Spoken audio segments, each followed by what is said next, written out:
The moment my mother-in-law stood up at her own Christmas dinner table and slid a manila folder across the white linen toward me, I understood exactly what kind of woman she had always been. Not the kind who fights in private. The kind who performs. "Claire," she said, loud enough for every single person at that table to hear, "this is a gift.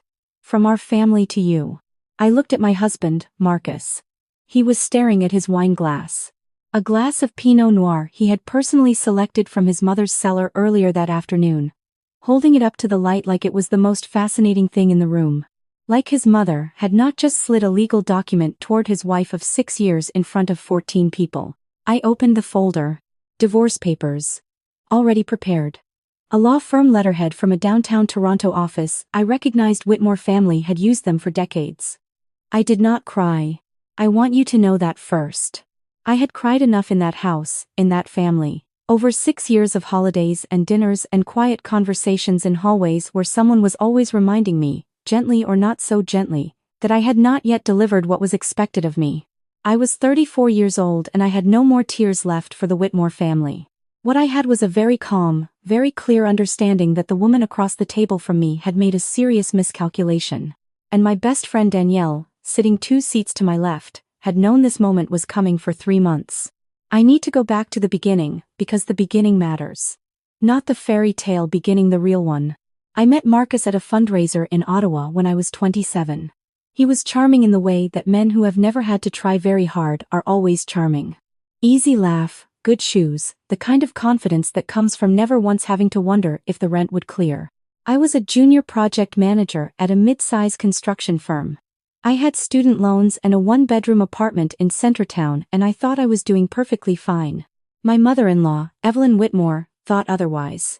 She never said it directly in those early years. She was too smart for that. What she did instead was ask questions. Very pleasant, very well-meaning questions, delivered over tea at her Rosedale home in Toronto, or at the cottage on Georgian Bay, or at Christmas dinners exactly like this one. "Claire, what does your family do for the holidays? Claire, did you study anything after your undergrad? Claire, do you find Ottawa suits you? Or do you think you might prefer somewhere with more opportunity?" Marcus always laughed these off. "She's just curious," he would tell me on the drive home. "She's like that with everyone." She was not like that with everyone. She was like that specifically with me. And we both knew it. And for a long time I told myself it didn't matter because Marcus was worth it and the marriage was good and people have difficult mothers-in-law all the time. Then we started trying to have a child. Marcus and I had been married 2 years when we decided we were ready. We were living in Toronto by then, in a house in Leslieville that Marcus had purchased before we met. I had decorated it, built a life in it, made it ours. We talked about children the way people do when they are happy and feel like the world is going their way, casually, warmly, like it was simply the next wonderful thing waiting around the corner. It did not go that way. After a year of trying with no success, I saw my doctor. She referred me to a specialist at Mount Sinai. The early testing came back unremarkable, no obvious issues on my side. My doctor recommended we test both partners, standard protocol, she said. Completely routine. Marcus declined. Not aggressively. Not in a way that announced itself as a red flag at the time. He just said he was busy, and then he said he'd get around to it, and then months passed. And I stopped asking because every time I brought it up, something shifted in his face that I could not name and did not want to examine too closely. Evelyn, however, had no trouble naming it. We were sitting in her sunroom at Easter, the spring of my 3rd year of marriage, when she set down her teacup and said, very pleasantly, "So, when can we expect some good news?" I told her we were still trying. She nodded in that slow, deliberate way she had. "I hope you're being proactive about it, Claire. Marcus comes from a very strong line. There's never been any trouble on this side of the family." There it was. Not a question at all. A verdict. After that, it only escalated. Evelyn began forwarding me articles. Fertility clinics in Toronto, dietary recommendations, a naturopath in Yorkville, she called extraordinary. She sent a book to our house, actually mailed it, a hardcover with a yellow sticky note on the front that said thought this might be helpful. About optimizing female fertility after 30. Marcus said nothing. He said nothing when his mother called me the obstacle, a word she used once at Thanksgiving and then pretended she hadn't. He said nothing when his sister made a comment at a barbecue about how some women just weren't built for it. He sat with his beer and his easy laugh and his total, breathtaking silence, and I told myself that staying was still the right choice. The truth is, I knew something was wrong. Not with me. I had taken enough tests, read enough research, spoken to enough doctors to understand that the issue was not originating with me. But I could not prove it, and Marcus would not test, and every time I raised it I became, somehow, the difficult one. Danielle saw it long before I did. Danielle and I had been friends since university, the kind of friendship where you can say the exact true thing and have it land without damage. She had been watching the Whitmore situation for years with the quiet attention of someone cataloging evidence. She asked me once, maybe 2 years into the fertility struggle, "Has Marcus ever actually told you why he won't get tested?" I said he was just avoidant about medical things. She said, "Okay," in a tone that meant she did not believe me and was choosing not to push yet. The yet came about 8 months before the Christmas dinner. I was at Danielle's apartment in the annex. On a Tuesday evening in April, the kind of nothing special weeknight that ends up being the hinge point of your whole life. We were drinking tea and I was describing yet another appointment at the fertility clinic, another round of tests, another specialist suggesting we look at IVF. I was exhausted. Not sad, exactly. More like someone who has been carrying a piece of furniture up a very long staircase and has simply run out of strength. Danielle set down her mug. She looked at me with an expression I had never seen on her face before, careful and precise, like she was diffusing something. "I need to tell you something," she said. "And I need you to hear it without reacting until I finish." She told me that 4 months earlier, she had run into Marcus's old roommate from university, a man named Patrick, who had moved back to Toronto after years in Vancouver. They had ended up at the same dinner party. Patrick had had a few drinks. Patrick had made a comment, offhanded and thoughtless the way drunk comments often are, about how surprised he was that Marcus had ever agreed to have kids in the first place. Given everything, Patrick had said, and then seemed to realize what he'd implied and gone quiet. Danielle had asked him what he meant. Patrick, who was not a bad person but was not a careful one, told her that Marcus had a vasectomy in his late 20s. Before he met me, he had told Patrick it was a permanent decision. He had never wanted children, he said. It was done. It was over. He was relieved. I sat very still while Danielle told me this. Then I said, "Are you certain?" She said, "I spent 4 months making sure before I told you." She had spoken to Patrick twice more, sober conversations, and he had confirmed it both times.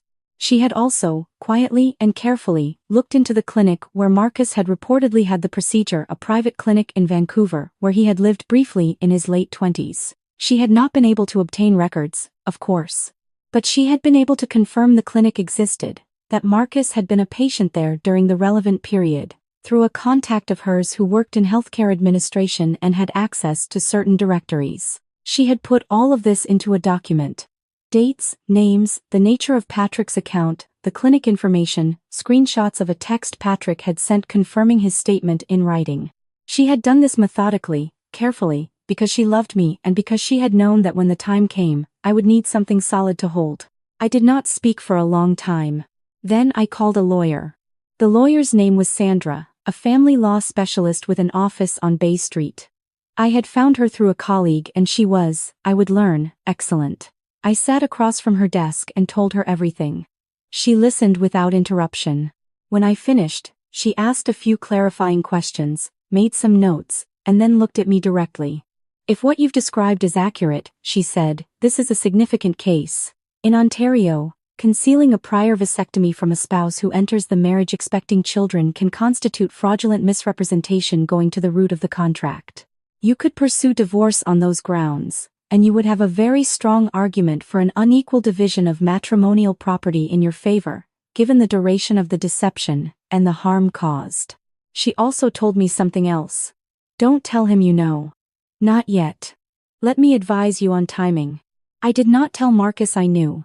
I went home that evening and made dinner, and sat across from him at our kitchen table in Leslieville, and watched him the way you watch something once you understand its true shape. He talked about a project at work. He poured himself a glass of wine. He kissed my cheek before I went to bed.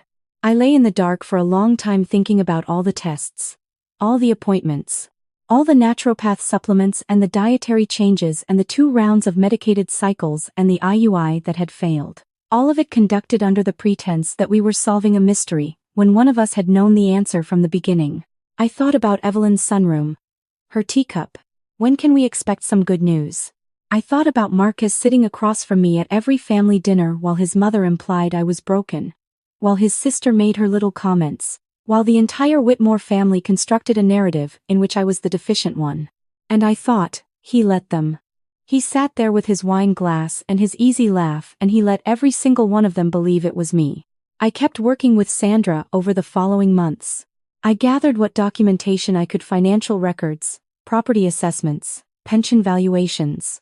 Marcus and I had joint accounts, but also significant separate assets. The Leslieville house was in his name, but I had contributed substantially to renovations and carrying costs over 6 years. All of which was documented. Sandra was thorough. She told me that when the time came, I would be prepared. I also, somewhere in that period, discovered I was pregnant. I know how that sounds. I know the obvious question. I will tell you what the obstetrician at Mount Sinai told me. Vasectomies have a failure rate. Not a large one, but a real one. Recanalization, the vas deferens reconnecting spontaneously over time, occurs in a small percentage of cases, more commonly when the procedure was performed years earlier. Marcus's vasectomy had been done when he was 28. He was now 39. The body does not always cooperate with certainty. I sat in the examination room and stared at the ultrasound image and felt something I cannot fully name. Not simple joy, something more complicated, and more quiet than that. A child I had been told, implicitly and explicitly, I might never have. A child whose existence was, in the most extraordinary way, evidence. I did not tell Marcus. Sandra advised me to wait until the divorce proceedings were filed. I waited. I told Danielle. She held my hand across her kitchen table, and did not say anything for a while. Then she said, "We're going to need a bigger envelope. Christmas at the Whitmore family home in Rosedale. Every year, the same event, the same caterer, the same flowers from the same young street florist. The same 14 to 18 family members arranged around the long dining table in the room with the crown molding, and the portrait of Marcus's grandfather on the wall. I had attended this dinner 6 times. This was my 7th, and my last. Marcus and I drove there together. He was quiet in the car. He had been quieter than usual for a few weeks, something coiled in him that I could not read. Or had chosen not to try to read. I watched the streets of Toronto pass outside the window and thought about Sandra's instructions, which had been simple. Let Evelyn go first. Do not escalate. Sign what is in front of you. And then let Danielle do what she came to do. Danielle was already there when we arrived. She had been invited months ago and the invitation had not been rescinded, which suggested Evelyn was unaware of what Danielle knew.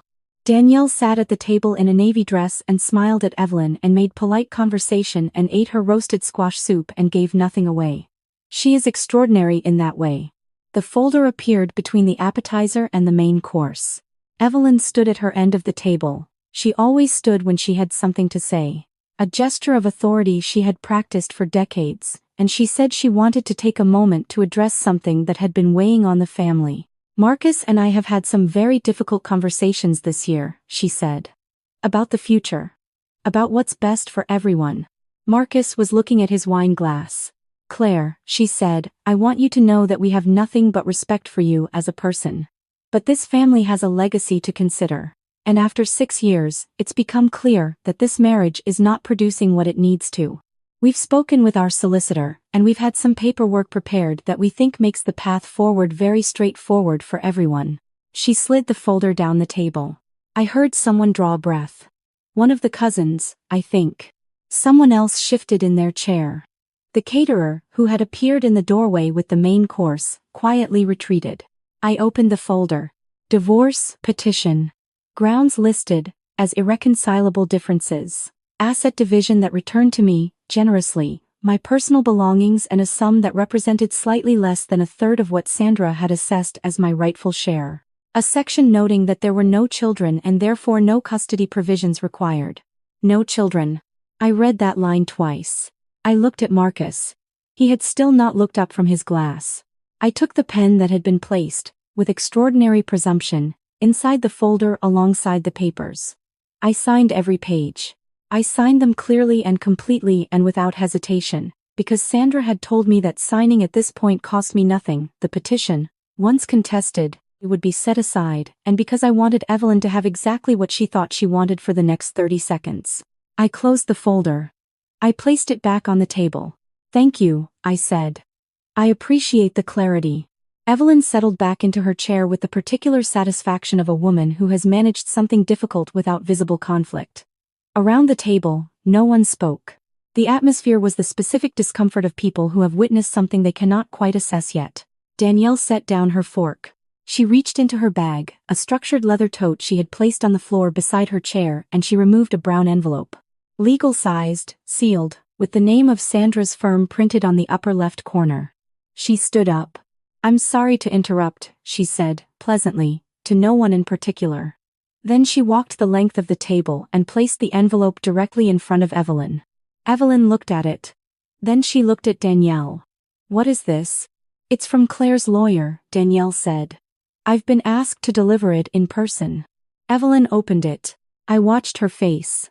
The envelope contained, as Sandra had prepared, the formal response to the divorce petition, a counterfiling, citing fraudulent misrepresentation as the grounds for dissolution, with supporting documentation. This included a sworn statement from Patrick, who had agreed to provide it. It included the clinic directory confirmation. It included a timeline of the fertility treatments I had undergone during the marriage, with corresponding dates and costs. And it included, at Sandra's suggestion and with my explicit consent, a brief note informing the respondent's family that the petitioner was currently 11 weeks pregnant, and that paternity testing would be sought as part of the proceedings. Evelyn read. The color left her face in stages, like a tide going out. She looked at Marcus. Marcus had finally put down his wine glass. He was very still. "Marcus," she said. Her voice had changed entirely. The performance was gone. What was left was just a woman trying to understand how the floor had shifted under her feet. "What is this about a vasectomy?" The table was absolutely silent. I pushed back my chair. I picked up my bag. I looked at Marcus one last time, and I want to say something about that moment because it mattered to me. I was not angry. By then the anger had burned through completely, and what remained was something clean and final. He looked, for the first time in our marriage, genuinely afraid. Not of me. Of his mother, I think. Of what came next. Of the thing he had constructed with his silence finally coming apart in the one room where silence had always protected him. I said, "Merry Christmas," and I walked out. The months that followed were neither simple nor painless. Divorce, even a just one, is not painless. Sandra fought hard, and the proceedings were contested for a time. The Whitmore family solicitor made several arguments that ultimately went nowhere, but the outcome was what she had predicted. The fraudulent misrepresentation claim was compelling. Patrick testified. The division of assets reflected 6 years of contribution and 6 years of harm. I was awarded the equalization payment Sandra had calculated. I retained my pension, my car, and a sum that allowed me to purchase a 2-bedroom condominium in the West End of Toronto, in a neighborhood with good schools and a park within walking distance. My mother came to stay with me in the final weeks of the pregnancy and was there when my daughter was born in July, 7 pounds and 4 ounces, with an extraordinary amount of dark hair. I named her Margot. She does not carry the Whitmore name. This was not a decision I made in anger. It was a decision I made the afternoon Sandra asked me if I had any preference on the matter, and I sat with it for a moment and thought. No. She is Margot, and she is mine, and that is enough. Marcus has not been in contact. He was not listed on the birth registration.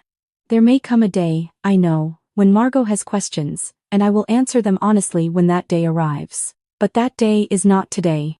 Today, she is 8 months old and she is sitting on my kitchen floor pulling apart a fabric block with tremendous focus and absolutely no regard for anything else in the world, and I am sitting at the table with a cup of coffee watching her.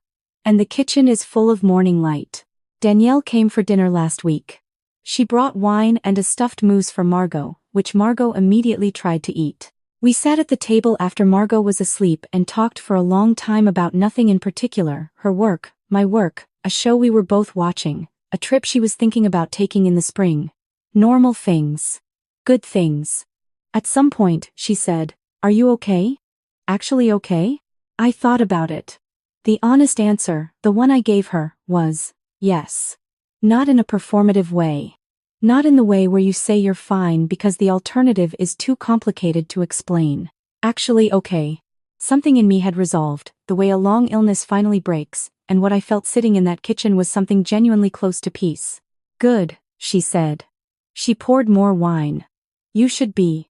I have thought a lot about what I would say to someone in the position I was in 3 years ago, sitting across from a family that had decided what you were worth and had found the number very low. Someone whose partner was choosing silence over truth.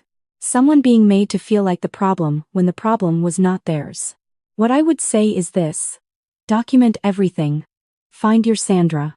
And hold on to your Danielle, because the people who stay in your corner when the room turns cold are worth more than anyone sitting at that table will ever understand. Evelyn Whitmore never reached out. Neither did anyone else from that family. I did receive, 6 weeks after the Christmas dinner, a brief email from Marcus's sister, which I read once and did not respond to. It wasn't an apology exactly. It was the kind of message people send when they need to feel better about something they allowed to happen. I understand the impulse. I chose not to reward it. Some rooms, once you walk out, are better left closed. I have a daughter with dark hair and a stuffed moose and a kitchen full of morning light. I have a best friend who carries envelopes when it counts. I have a life that is genuinely mine, small and real and entirely unperformed. It turns out that's the only inheritance worth keeping.